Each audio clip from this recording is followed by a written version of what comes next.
नहीं दूंगा। मैं तो आप सबको प्रणाम करने के लिए आया हूँ। माता जी आपस में बात मत करना बिल्कुल भी। देखो मुझे बहुत गुस्सा आता है बात करने वाले लोगों पे। जब हम इतनी दूर से आ रहे हैं तो बातें सुना कीजिए। नमस्ते लोग, प्रणाम करो और बातें सुनिए। बुरी लगे तो विरोध करो, लेकिन आपस में बात मत करो, ठीक है। तो चूँकि मैं तो पास का ही रहने वाला हूँ आपका, यहीं टप्पल जट्टारी के पास में मेरा गाँव है साहब। कोई बहुत दूर से नहीं आया, लेकिन बड़ा प्रसन्नता होती है, मुझे बड़ा गर्व होता है कि हमारे ब्रजमंडल के लोग बड़ा प्रेम देते हैं, आदर देते हैं, सम्मान देते हैं, जिसके हम लायक नहीं हैं। लेकिन जिस लड़ाई को लड़ रहे हैं तो उससे शायद लगता होगा कि कोई अच्छा कर्म कर रहे हैं, इसलिए आप सब हमको बहुत प्रेम देते हैं, आदर देते हैं, सम्मान देते हैं। तो उसके लिए आप सबका कोटि कोटि वंदन, अभिनंदन, धन्यवाद, आभार। और कई भाई कह रहे थे कि जी आपकी वजह से है ये सब, ऐसा कुछ नहीं है। सब नारायण की वजह से है और आप सबकी वजह से है कि आपको हमारी बातें समझ में आई हैं। तो देश भर में इतने लोग जुड़ गए, तो कहीं हमारी जो तूती की आवाज़ थी नक्कार खाने की, वो थोड़ा बुलंद होती जा रही है। तो सारा संगठन का खेल है लोकतंत्र में। और लोकतंत्र क्या साहब, वो पंडित जी कलयुग में भी तो कोई वो वेद वाक्य है ये, क्यों कलयुगी संगीन शक्ति, कि कलयुग में संघ में ही शक्ति होगी, संगठन में ही शक्ति होगी। जब तक आप संगठित नहीं होंगे तब तक आपको, चाहे आप भगवान हो, सत्यवादी हो, हरिश्चंद्र हो, कुछ और हो, कोई घास नहीं डालेगा, झूठ का बोलबाला होगा अगर आप संगठित नहीं हैं तो। और संगठित हैं तो सत्य का भी बोलबाला हो जाएगा, भगवान का भी हो जाएगा, न्याय का भी हो जाएगा, कानून का भी हो जाएगा, तमाम चीज़ों का बोलबाला हो जाएगा। लेकिन संगठित होना पड़ेगा। और दुर्भाग्य है ये हमारे देश का कि सत्य संगठित नहीं है हमारे देश में, झूठे सब संगठित हैं।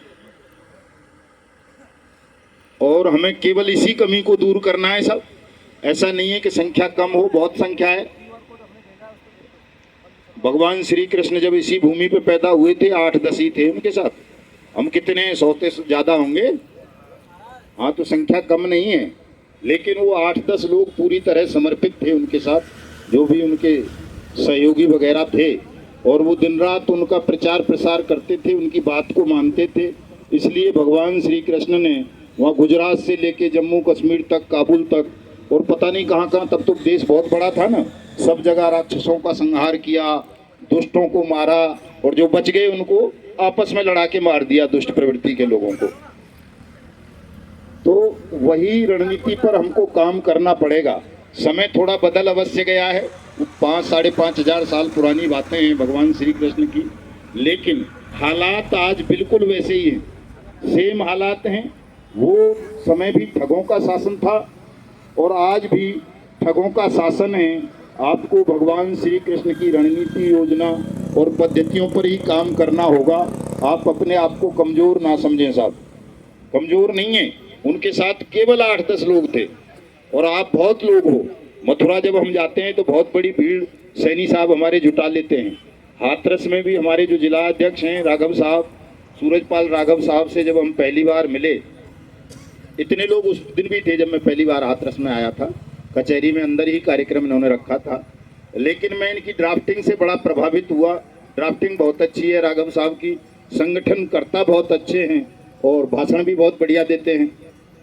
लेकिन कुछ कमियां होंगी ऐसी, ठाकुर हैं शायद मिजाज से ठुकरास होगी, तो थोड़ा लोगों को कर्रा बोल जाते हैं तो लोग जुड़ते नहीं हैं। तो थोड़ा सा राघव साहब नम्रता लाएं, लोगों को जोड़ना है। तो चूँकि लोगों की बहुत ज़्यादा ज़रूरत है, आप में बहुत सारी क्वालिटी हैं साहब। बहुत सारे लोग आपकी आलोचना भी करते हैं, मुझसे मिलते हैं, तो लेकिन मैं आपकी क्वालिटियों को हमेशा नमन करता हूँ। आपने जब पहली जिला कार्यकारिणी यहाँ बनाई थी साहब, देश में सर्वश्रेष्ठ कार्यकारिणी राघव साहब ने बनाई थी हाथरस पर, और उसको दोबारा से पुनर्जीवित करें, इसको आगे बढ़ाएं। अब तो आपको प्रदेश अध्यक्ष दे दिए हैं हमने यहीं। राजेंद्र चौधरी साहब हमारे बहुत समर्पित साथी हैं, भाषण वगैरह नहीं देते लेकिन ज्ञान के मामले में बड़े विद्वान हैं। मैडम मंजू शर्मा हैं आपके पास। हमारे पास महिलाओं की बहुत कमी थी कि नारी शक्ति हमारे साथ बिल्कुल नहीं थी, लेकिन साहब वो एक मशहूर गायिका भी हैं और भक्त भी हैं। भाषण नहीं दे पाती वो अलग बात है, लेकिन भाषण भी देना सीख जाएंगी। ममता कश्यप जी हैं, अलीगढ़ से ही हमेशा साथ रहती हैं। और आज तो एक और नायाब तोहफा मिल गया साहब, लाल बहादुर शास्त्री जी, तो वो हमारे कुलश्रेष्ठा जी तो थे ही, श्रेष्ठ व्यक्तित्व। राजेश शर्मा साहब हमारे कभी भाषण नहीं देते थे। शर्मा जी खड़े हो जाओ, आपके नाम की बहुत सारी तालियां बजनी चाहिए। ब्रजमंडल के हैं, आज पहली बार बोले हैं, बहुत अच्छा बोले हैं, जबरदस्त बोले हैं, टू द पॉइंट बोले हैं। तो ऐसे ऐसे नायाब हीरे हमारे बीच में छुपे हुए हैं कि अगर हमने उन सबको तराश लिया, सामने ले आए, तो ये लड़ाई कठिन नहीं है, बहुत आसान है, बहुत सरल लड़ाई है, कोई बड़ी नहीं है। जब उस जमाने में श्री कृष्ण ने ग्वाले में जीत ली, तमाम राजाओं का सर्वनाश कर दिया, जिनका मतलब पता नहीं कहाँ कहाँ राज था, जो काल की पीठ पे भी बैठ के स्नान करते थे, देवी देवताओं को भी बांध लेते थे। तो हम तो आज जमाना बदल गया है, हमारे पास ज़्यादा संसाधन हैं, ज़्यादा चीज़ें हैं, ज़्यादा बड़ा संगठन है। अगर हम ईमानदारी से जितने लोग बैठे हैं इतने ही प्रयास करेंगे तो ये काम मात्र 15 दिन में हो जाएगा। और जिस 1 मई की बात हम कर रहे हैं क्रांति की, मैं दिल से नहीं चाहता, सच बताऊं आपको, कैसी क्रांति हो, चूंकि क्रांतियों में खून खराबा हो जाया करता है, हिंसक हो जाती है क्रांति, और हिंसा से प्राप्त लक्ष्य अंततः सुखदायी नहीं होता है, उससे सुख नहीं मिलता संपूर्ण समाज को या राष्ट्र को, उससे बहुत भारी विनाश भी होता है। तो हृदय से मैं नहीं चाहता कि कोई इस तरह का काम करना पड़े कि क्रांति करनी पड़े, मोदी का कॉलर पकड़ के कुर्सी से खींच के घसीटते हुए उसे जमुना जी में बहाना पड़े, या अमित शाह को, या किसी मुख्यमंत्री को, या किसी डीएम को। ये मैं हृदय से बिल्कुल नहीं चाहता। मैं शांति से चाहता हूँ कि जैसे भगवान श्री कृष्ण ने कहा था कि भाई वो उनका इंद्रप्रस्थ वापस कर दे, शांति हो जाएगी, कोई झगड़ा नहीं होगा। उसने कहा नहीं करूँगा, तो भाई वो 5 गांव दे दे, 5 भाई हैं, एक एक गांव में अपना गुजारा कर लेंगे, खा कमा लेंगे। उसने कहा 5 गांव भी नहीं दूंगा, सुई की नोक के बराबर जमीन नहीं दूंगा, तुझे जो करना है कर ले। तो ये जो अहंकार दुर्योधन के सिर पर सवार हुआ था, वही अहंकार मैं मोदी, योगी और इन अमित शाह वगैरह के सिर पर भी देखता हूँ कि ये भी आपका मूलधन भी वापस करने को तैयार नहीं है, जबकि वो आपका हक है ना, अधिकार है। जैसे पांडवों का इंद्रप्रस्थ पर अधिकार था, 5 गांवों पर अधिकार था, ऐसे ही हम सबका अपने पैसे पे अधिकार है, कानून बना हुआ है, लेकिन हमारे अधिकार को हमें वापस नहीं कर रहे, अहंकारी हो गए। और जब शासक अहंकारी हो जाता है तो कोई ना कोई कृष्ण बनी जाता है, अर्जुन बनी जाता है, उनका सर्वनाश कर देता है कुल खानदान समेत। तो मैं हमेशा अपील करता रहता हूँ मोदी, योगी, सभी शासकों से कि भाई अहंकारी मत बनो, ये जनता का अधिकार है, तुमने कानून बनाकर उनके भुगतान की गारंटी का अधिकार दिया है, उन्हें 2 से 3 गुना का दिया है, 2 से 3 गुना नहीं तो कम से कम मूलधन ही वापस कर दे। अभी लड़ाई मूलधन की है, कहीं ऐसा ना हो कि तुम इनका मूलधन भी वापस ना करो और ये सब लुटे पिटे ठगे हुए लोग इकट्ठे हो जाएं और लंका की तरह कर दे कि राष्ट्रपति को पकड़ के गाड़ी समेत समुद्र में फेंक दिया था जनता ने। कोई चुनाव नहीं हुआ था वहाँ, बांग्लादेश की प्रधानमंत्री को रातों रात देश छोड़ करके भागना पड़ता था जब जनता ने अपनी ताकत दिखाई। तो हम भी दिखा सकते हैं ये ताकत, जब हमें न्याय नहीं दोगे, हमारा अधिकार नहीं दोगे, कानून की कुर्सी पर बैठकर कानून की अनुपालना आप नहीं करोगे, तो नपुंसक और कायरों का देश तो हिंदुस्तान भी नहीं है। यहाँ भी बड़े बड़े वीर हुए हैं, संत हुए हैं, महात्मा हुए हैं, ऐसे ऐसे हुए हैं जिन्होंने अपने बेटों तक को मार दिया है। भगवान कृष्ण ने ही अपने लोगों को मार दिया था, खुद किसी और का क्या उदाहरण दूं, जब वो अन्याय के पक्ष में खड़े हुए। तो जब अन्याय के पक्ष में शासन में बैठे हुए लोग खड़े हो जाएंगे, तो चाहे वो हिंदू हृदय सम्राट हो, चाहे वो कोई बाबा हो गोरखनाथ पीठ का, चाहे कोई वो क्या है साहब वो यदुवंशी हो, चाहे कोई गांधी हो, कोई भी हो, अगर अन्याय के पक्ष में खड़े होगे तो आपका सबका सर्वनाश तय है, हो जाएगा। इसलिए मैं तो आज इस मंच के माध्यम से भी उनसे कहना चाहता हूं कि भैया पैसा वापस कर दो। और हमारे लिए गर्व की और खुशी की बात यह है कि हमारे अलीगढ़ के जो डिविजनल कमिश्नर हैं IAS अरुण कुमार साहब, 27 जनवरी को जब हम उनसे मिले थे, राजेश जी ने बताया ही आपको, उन्हें इस कानून की जानकारी नहीं थी, भुगतान के कानून की। हम उनसे बात कर रहे थे कि इसकी प्रोसीडिंग क्या है, लेकिन जब हमने उन्हें बताया तो उनकी समझ में आ गया और ये 28 जनवरी को ही उन्होंने आदेश कर दिया था। ये आदेश की कॉपी है 4 जनपदों के जिला कलेक्टरों को और SP के लिए। इसमें हमने 2-3 ही बातें की थी कि भाई सबका भुगतान करवा दो वर्ड्स एक्ट के अंतर्गत, और जो एजेंटों का उत्पीड़न हो रहा है उसको रुकवा दीजिए। तो उन्होंने तुरंत ये कर दिया था। ये दोबारा से शायद कॉपी यहाँ कलेक्टर हाथरस के पास नहीं आई थी, तो मैडम अभी लेके आई हैं इसको दोबारा से निकलवा के। तो ये हमारे लिए अच्छी बात है, एक तरह से शांति स्थापना की बात है। और चूंकि साहब हम खुद अलीगढ़ के ही निवासी हैं, मूल निवासी इसी ब्रजभूमि के हैं, तो रात को हम बैठे हुए थे, ऐसे ही तो मन में ख्याल आया कि यार पूरा देश घूम के हमको क्या करना है अभी। हमें कोई नेता तो बनना नहीं है कि कोई सांसद ही चाहिए, मंत्री पद चाहिए, सरकार चाहिए। तो हम इतना सा कर लें कि जहाँ हम रहते हैं, जहाँ के मूल निवासी हैं अलीगढ़ मंडल के, अपने मंडल के लोगों का भुगतान करवा दें। ज़्यादा से ज़्यादा हाथ पैर फेंके तो पंडित जी की तरफ और फेंक लें, आगरा की तरफ। 2 मंडलों का भुगतान हम शुरू करवा दें तो बाकी देश के लोग स्वयं जागरूक हो जाएंगे और वो खुद ले लेंगे, मार मार के ले लेंगे, फिर कपड़े फाड़ने लगेंगे सभी डीएम और कमिश्नरों के। तो भैया अलीगढ़ और वो आगरा वालों ने कर लिया, कितने 7 जिले हो जाएंगे साहब, 8 हो जाएंगे मिलके दोनों मंडलों में, 8 जिले हो जाएंगे। मेरठ के कमिश्नर साहब से मैं मिला था साहब अभी, क्या तारीख ही पंडित जी मेरठ जब हम गए, 19। उन्होंने साहब कह दिया कि नहीं साहब, उन्होंने कहा बहुत अच्छी बात कही कि खिड़की कैसे बंद कर दी किसी ने। मैं सभी को बोलता हूं तुरंत एडीएम फाइनेंस को, सभी को, खिड़की तो बंद हो ही नहीं सकती, चाहे पोर्टल लॉन्च हो जाए ना हो, फिर भी आवेदन सबका लेना पड़ेगा एडीएम फाइनेंस को। उन्होंने ये बात बोली मेरठ के डिविजनल कमिश्नर साहब ने कि मैं उनके यहाँ तो सब 6 जिले हैं मेरठ डिवीजन में, तो मैं सभी को आज ही आदेशित करूंगा सबके आवेदन करवाइए जितने लोगों के रह गए हैं। और एक और महत्वपूर्ण बात उन्होंने बताई कि साहब जितने लोगों ने आवेदन किए हैं हमारे मेरठ मंडल में, वो बता रहे थे लगभग 35 लाख के करीब आवेदन हुए हैं और उन 35 लाख में से वो बता रहे थे साहब 90% रिजेक्ट हो गए। वो इस कारण से रिजेक्शन का उन्होंने वो दिखाए भी बहुत सारे फार्म मुझे कि साहब किसी में कंपनी का नाम नहीं भरा है, किसी में कंपनी का नाम भर दिया है तो उसमें कंपनी का एड्रेस नहीं भरा है, कंपनी के डायरेक्टर्स के नाम नहीं लिखे हैं। तो ऐसे अधूरे जिसमें अपना भी प्रॉपर एड्रेस नहीं लिखा था, बहुत सारे लोगों ने जल्दबाजी में कर दिया बस कि जो भर दो अभी पैसा मिल जाएगा लाइन लगा के। तो ऐसे 90% फार्म रिजेक्ट कर दिए हैं साहब। वो आपको दोबारा से करवाने पड़ेंगे। अपने निवेशकों को भी बताइए अगर उनकी अधूरी जानकारी रह गई है, क्योंकि ड्यूटी तमाम निवेशकों की है उस फार्म को अपने को खुद जमा करना। एजेंट की कोई जिम्मेदारी नहीं है। अब एजेंट की जिम्मेदारी तब तक थी जब तक कंपनियां चल रही थी। कंपनियां बंद हो गई, पैसा सरकार को देना है तो सरकार और निवेशक का सीधा मामला है, कोई बिचौलिया नहीं है इसमें बीच में। तो अपने तमाम निवेशकों को जा के समझाइए, बताइए। और मैं अपने सारे कार्यक्रम स्थगित कर रहा हूं भविष्य के, मतलब 23 मार्च तक, शायद 1 मार्च का और 2 मार्च छुट्टी है 2 दिन की।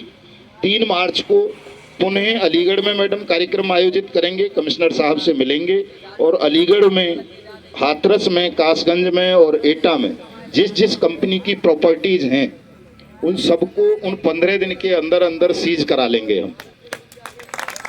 और नीलामी की प्रक्रिया, चूंकि 180 दिन का टाइम बाउंड एक्ट है, सबकी समझ में आ गया है, बहुत जल्दी नीलामी की प्रक्रिया आरंभ करवा के सबका भुगतान करवाते हैं ताकि वो खूनी क्रांति का दृश्य ना देखना पड़े हमारे देश को। अफसरों को समझाएंगे ये तमाम बातें। तो चूंकि 23 मार्च को हमारा दीक्षा कार्यक्रम भी है, उससे पहले मैं चाहता हूं कि इन दोनों मंडलों को हम कवर कर लें। 3 तारीख को, जैसे 3 मार्च को अलीगढ़ मंडल पे कर लें और 4 को आगरा पे कर लें। मेरठ बात हो ही गई है, वहाँ की टेंशन नहीं है ज़्यादा। उन्होंने नंबर दे दिया है अपना कमिश्नर साहब ने कि साहब अगर आपको कोई दिक्कत महसूस हो तो मुझे फ़ोन करके बता देना, लेकिन तमाम चीज़ें हमें भी कंप्लीट करके देनी चाहिए साहब। जल्दबाजी मत करो, ये जल्दबाजी का काम नहीं है। जैसे अभी बता रहे थे ना गौतम साहब हमारे कि साहब वो जिनके कागज ओके थे उनका पैसा आ गया, तो 90% लोगों के तो कागज ही ओके नहीं है, 10% लोगों के कागज ओके होते हैं। और जब ऑनलाइन पर ये दिक्कत है तो जो बाई हैंड हो रहा है उस पर ज़्यादा दिक्कत है साहब। तमाम साथी अपने अपने जो भी आवेदन हुए हैं आपके निवेशकों के या आपके स्वयं के, उनको एक बार इंस्पेक्ट कर लें, मतलब जांच कर लें जा करके। अब तो हमारे यहाँ तो तमाम तहसीलों को भेज दिए गए हैं, हमारे अलीगढ़ मंडल के सब जगह। यहाँ भी तहसीलों को चले जाएंगे, आज डीएम साहब से बात हम कर लेंगे साहब कि इनको तहसीलों में भिजवाइए। तो तहसीलों में जा करके अपने आवेदनों की स्थिति एक बार चेक जरूर कर लें। अगर नहीं जा सकते हो तो जो बीपीएल के साथी हैं वो फ्री में, जो बीपीएल में नहीं है वो 10 रुपये का पोस्टल ऑर्डर लगा करके एक आरटीआई फाइल कर दें, उसकी स्थिति आपको पता चल जाएगी कि आपका आवेदन रिजेक्ट हुआ है या अप्रूव हो गया है। तो ये चीज़ें ज़रूर कर लें। जिनका रिजेक्ट हो गया है उनका दोबारा से आवेदन करा दें। और जो हमारे पीएसीएल के साथी हैं या क्या बोलते हैं उसके सहारा के हैं या किसी ऐसी कंपनी के, क्या साहब, अच्छा जो पीएसीएल के साथी हैं, सहारा के हैं या और कंपनियों के हैं, जैसे साईं प्रसाद के मामले में भी कई हाई कोर्ट्स के और सुप्रीम कोर्ट के डिसीजन आए हैं, रोज वैली के मामले में आए हैं, ये जो KBCL है साहब, इसके मामले में भी एक चल रहा है, पेंडिंग है अभी वो। लेकिन इस तरह की जहां मान लो सेबी को अथॉरिटी बना दिया है भुगतान की, या किसी CRC को बना दिया है, या किसी लिक्विडेटर को बना दिया है आदर्श जैसी कंपनियों के, या JKB और वो किसान एग्रो है और कई सारी हैं इस तरह की, ट्रिनिटी, जनशक्ति वगैरह, उनको उन मामलों में हमारे DM को ये पावर है, हर जिले के जिला कलेक्टर को और SDM को, कि ऐसे मामलों में जो जिनमें भुगतान एजेंसी सेबी या किसी और एजेंसी को बना दिया गया है, वो उनको पत्र लिखें सेबी को, और जितने भी आवेदक, मान लीजिए हाथरस में 10,000 लोग हैं PACL के, या 20,000 हैं, 1 लाख है, जो भी हैं, तो उनके आवेदन अगर DM ने या SDM ने लिए हैं तो, और PACL की प्रॉपर्टी नहीं है यहाँ हमारे हाथरस पे कोई, तो वो सेबी को पत्र भेजे, DM अपना सरकारी लेटर, उसको बताए कि मेरे क्षेत्र में 20,000 या 1 लाख पीड़ित हैं, उनके आवेदन आए हैं और इनका टोटल अमाउंट इतना बनता है, उतना अमाउंट मुझे आप रिलीज करें ताकि मैं अपने क्षेत्र के लोगों का भुगतान कर सकूं। ये इस एक्ट में प्रत्येक DM को, डिविजनल कमिश्नर को, SDM को पावर दी गई है, लेकिन वो अपनी पावर का इस्तेमाल नहीं कर रहे। वो बात वहीं आ जाती है कि साहब मोर नाचता आवे लेकिन पामों की तरफ देख के रो जाता है। चूंकि हमारी संख्या इतनी ही जितनी यहाँ बैठे हैं हम, अगर हम ठीक से काम कर लें तो इस संख्या को 100 गुणी किया जा सकता है, 50 गुणी किया जा सकता है। उसको कर लीजिए तमाम साथी भयमुक्त होकर के। अब डरो मत, भय को निकाल दो, निवेशकों से डरना, पुलिस से डरना, सरकार से डरना, या किसी से भी डरना। चूंकि डरे तो वो जिसने कुछ बुरा कर्म किया हो, आपने कोई अपराध तो किया नहीं है। सरकार ने लाइसेंस दिए थे, सरकार ने प्रचार प्रसारित किया, बाकायदा रोजगार मेले लगा करके, उनके सेमिनार्स में जा करके ठगों की कंपनियों के में, तो हम तो झांसे में आ गए, साधारण लोग थे। तो हमने कोई जानबूझकर अपराध नहीं किया है कि साहब लोगों का पैसा जानबूझ के फंसवा दिया हो। जो भी हुआ है वो सरकार की बदनीयती के कारण हुआ है। तो अगर हम अपराधी हैं तो सरकार हमसे पहले अपराधी हो गई, तो हमें सजा देने से पहले तो सरकार अपने ऑफिसर्स को सजा दे, जिनको कंपनियों को पोंजी स्कीम चलाने से रोकने के लिए सरकार ने अधिकृत किया था। सरकार ने उनको किसी को सजा नहीं दी, सजा केवल एजेंटों को मिल गई। कोई मर गया बेचारा, कोई घर छोड़ गया, कोई द्वार छोड़ गया, कोई तो ऐसे हैं साहब पागल हो गए, उनसे रास्ता पूछो वहाँ का मथुरा का तो बता देंगे अलीगढ़ की तरफ का। ऐसी स्थिति एजेंट साथियों की हो रखी है। वो हमारा मंडल अध्यक्ष आए नहीं आज, वीरेंद्र सिंह, आप मिलेंगे देखेंगे वो साहब किसको मंडल अध्यक्ष बना दिया। कम से कम मंडल अध्यक्ष बना दिया है तो उनकी मानसिक स्थिति वापस आ रही है, नहीं तो उससे पहले वो एकदम पागलों जैसी स्थिति थी साहब उनकी। घर द्वार परिवार सब छोड़ गए थे और बस एक ही रीत थी, पल्स पल्स पल्स पल्स के विक्टिम है वो। लेकिन जब मंडल अध्यक्ष बना दिए तो उन्हें लगा कि यार मैं कुछ हूँ, तो अब तो वो लड़ जाते हैं साहब, किसी भी अधिकारी से भी पुलिस से भी भिड़ जाते हैं, आपने देखे होंगे। तो ये जो हम पद बांटते हैं या संगठन बना रहे हैं, ये इसलिए बना रहे हैं कि जो लोग अपनी मानसिक दुर्बलता के कारण, अपने झूठे भय के कारण अपने आत्मविश्वास को खो चुके हैं, उनमें आत्मविश्वास पुनः आए। और जैसा वो एजेंट का काम करते वक्त करते थे ना कि एक दिन में 100 लोगों को जोड़ देते थे, ऐसे ऐसे एजेंट भी हैं साहब कि एक ही दिन में 100 फार्म भर देते थे। उसी कला को दोबारा अपनी को प्रयोग करें, इस संगठन को बड़ा करें और सही मायनों में सिद्ध कर दें सरकार के सामने कि अब अगर आपने कोई भी हीला हवाली की, हमारा पैसा वापस नहीं किया, तो हम वो कर देंगे जो ये मदन लाल आज़ाद कहता है रोज रोज आपको। तो इस काम को तमाम साथी करें आप। और रिजेक्शन वाली बात पे मैंने बता दिया है साहब, 23 मार्च बता दी है। राजेंद्र चौधरी साहब हमारे नए प्रदेश अध्यक्ष बने। चूँकि हमारा प्रदेश इतना बड़ा है जी कि वहाँ मुख्यमंत्री भी 5 साल में पूरा घूम नहीं पाता। खड़े हो जाओ चौधरी साहब, जरा सामने को आके सबको राम राम कर लो। इनको प्रदेश अध्यक्ष बना दिया है। 4 भागों में हमने अपने उत्तर प्रदेश को विभाजित कर दिया है। तो जो सरकार ने विधानसभा में कई बार पास किया है, हरित प्रदेश ब्रजमंडल इसका नाम दिया है, तो वो आगरा, अलीगढ़, मेरठ 3 डिवीजन हैं, उसमें उसके प्रदेश अध्यक्ष बनाए हैं। अभी मैं चौधरी राजेंद्र जी को बहुत बहुत बधाई देता हूँ, शुभकामनाएं प्रेषित करता हूँ। और आप सबसे भी, राघव साहब आपसे भी और कहाँ गए, सबसे अपील करता हूँ कि आप मिलके काम करोगे, और मिलके काम करोगे तो मुझे ये उम्मीद है राघव साहब इस लड़ाई को आप 23 मार्च तक जीत लोगे। 1 मई को खूनी क्रांति करने की आवश्यकता नहीं पड़ेगी। हमारी एकता में भी कमी है कि हम मिलके काम नहीं कर पा रहे हैं। और जैसा कि हमारे पंडित जी ने बताया था, अम्मा रुक जाओ, कहाँ के आगे बैठो, नहीं तो वाल खा के रूम आप दूर कर गई, बैठ जाओ, मैं बोलूंगा। हाँ कोई बात ना, 150 साल जियोगी ना मरोगी, चिंता मत करो, अमृत मंगवा दूंगा सुरगति, जवान है जाओगी। हाँ चिंता मत करो, बैठ जाओ, सुन ले करो, आज ना दूर भर रही, बैठ जाओ। तो हमारे वो पंडित जी वो पता नहीं क्या बात कह रहे थे, अम्मा ने भुलवा दी मुझे, शर्मा जी ने कोई बढ़िया सी बात बोली थी। हाँ तो वो तमाम चीजों को छोड़ते हुए खैर मैं ये कहना चाहता हूँ कि हमारे तमाम पदाधिकारी, तमाम कार्यकर्ता साथी अगर एकता के साथ काम करेंगे, थोड़े दिन के लिए मतभेद, मनभेद, अहंकार को भुला देंगे, तो साहब ये काम बहुत जल्दी हो जाएगा, 15 दिन से भी पहले हो जाएगा। क्योंकि हम सब में बहुत सारी कलाएं हैं, ऐसा नहीं है कि कोई बेकला या बेकार आदमी हो। कोई भाषण अच्छा दे देता है, कोई संगठन अच्छा बना लेता है, कोई लिख अच्छा देता है, कोई और तमाम चीजें, धार्मिक रूप से बहुत महत्व है लोगों का तमाम। जैसे हमारे पंडित जी खड़े हैं, राष्ट्रीय संगठन महामंत्री हैं मुदगल साहब, अब भाषण नहीं दे पाते बिल्कुल भी वो, लेकिन टेबल पे बैठ के आप बात कर लो, पूरे दिन भर करते रहेंगे, और आपकी जेब में, पॉकेट में, गले में जो कुछ होगा सब उतरवा ले जाएंगे निवेश के नाम पे।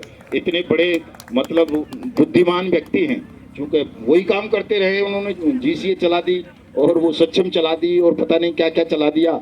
अब संगठन का काम देखते हैं, उसी रफ्तार से देखते हैं, दिन और रात हमारे साथ रहते हैं, देखे होंगे आपने, 62 साल के हैं। हमारे मास्टर जी हैं, हमारे राष्ट्रीय अध्यक्ष साहब, उनमें ड्राफ्टिंग की बहुत अच्छी कला है, भाषण भी दे लेते हैं वो, और संगठन बहुत अच्छा करते हैं। हमारे आदरणीय गौतम साहब हैं, तमाम गुण हैं उनमें, लेकिन हम सब इकट्ठे ठीक से नहीं हो पा रहे। आप में से भी बहुत सारे लोग होंगे, वो परमार साहब बैठे हैं, देखो कितना बढ़िया बोलते हैं। हमारे फौजी साहब जो नेत्रविहीन हैं लेकिन बहुत अच्छी कला बता रहे हैं कि उनमें संगीत की, धर्म की, ज्ञान की, गुण की तमाम कलाएं हैं। और तमाम हमारे नागर साहब पता नहीं कहाँ चले गए, हाँ नागर साहब को देखो, तो बड़ा जोश है साहब तमाम साथियों में। इस काम को किया जा सकता है, ऐसा नहीं है कि साहब ये काम होने वाला नहीं है, हम कोई पहाड़ में सिर्फ मार रहे हों, ऐसी बात नहीं है। बहुत सरल सा काम है, केवल हम लोग एकजुट नहीं है, एकजुट हो जाएंगे तो ये काम हो जाएगा। किसी डीएम की, कमिश्नर की, सीएम की, पीएम की इतनी सामर्थ्य नहीं है कि वो अब इस काम को रोक सके। तो हृदय से तमाम साथी काम करें। बहुत जल्दी 3 तारीख मैंने बता दी है साहब, अलीगढ़ में कार्यक्रम होगा, तमाम साथी अलीगढ़ पधारेंगे 3 मार्च को, 4 मार्च को आगरा, और उसके बाद फिर हाथरस, मथुरा, जो भी ज़िले हैं हमारे इनके डिवीज़नों के, उन सब में अलग अलग कार्यक्रम बना लेंगे। मैं बाहर नहीं जाऊंगा, और यहाँ काम बहुत सारा हो चुका है। अपने अपने ज़िले में अगर कोई प्रॉपर्टी है किसी भी कंपनी की, उनको चिन्हित कर लीजिए, उनकी एड्रेस बना लीजिए, ताकि तमाम डीएम और एसडीएम को दे करके उनको सीज करवा दें, नीलाम करवाएं, आपका भुगतान करवा दें। आप सब आए हो यहाँ, बहुत बहुत धन्यवाद है, आभार है। आपस में नहीं लड़ना माता जी, निवेशकों एजेंटों काम करते थे, निवेशक हैं सब। हाँ तो पैसा मिल जाएगा, चिंता मत करो। डीएम का सर फोड़ देना, पैसा ना दे 180 दिन में जाके, मेरा मत फोड़ने लगना। तो वो कह गया था, मैं कानून के हिसाब से बोल रहा हूँ, कानून में ऐसा लिखा है कि डीएम पैसा देगा 180 दिन में देगा, 2 से 3 गुना देगा। मैं कोई अपनी उससे थोड़ा ही बोल रहा हूँ। कानून की किताब किसी को चाहिए ले लेना, मेरे पास है। हाँ किसी को भरोसा ना हो तो सरकार से लड़ना है, पैसा मिल जाएंगे सबके। आप फार्म तो हो गई जमा, बिना फार्म के कौन देगो।